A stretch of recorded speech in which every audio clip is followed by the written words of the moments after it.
অর্থনীতির গতি মন্থর হয়েছে কিন্তু লাইনচ্যুত হয়নি, সংস্কার দরকার, এমন মন্তব্য করেছেন অর্থ উপদেষ্টা ডক্টর সালেউদ্দিন আহমেদ।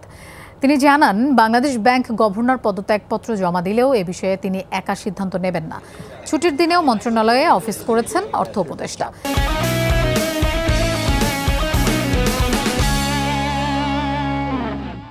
দেশের অর্থনীতির হালচাল জানতে বৈঠকে বসেন ঊর্ধ্বতন কর্মকর্তাদের সাথে। পর্যালোচনা করা হয় অর্থনীতির বিভিন্ন সূচক।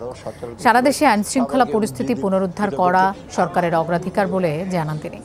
বলেন, জীবন ও জীবিকার উপর যে প্রভাব পড়েছে তা কাটিয়ে উঠতে হবে।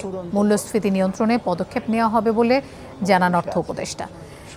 তিনি বলেন, ব্যবসা বাণিজ্যের গতি বাড়াতে উদ্যোগ নেওয়া হবে।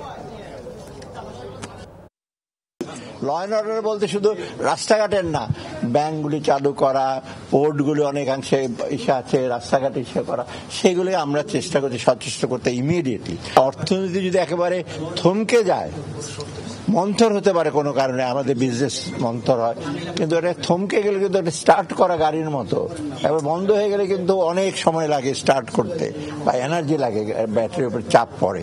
অর্থাৎ আমরা চাচ্ছি যে গতিটা যেন আমরা আস্তে আস্তে আরো সচল করতে পারি, সবাইকে উজ্জীবিত করতে।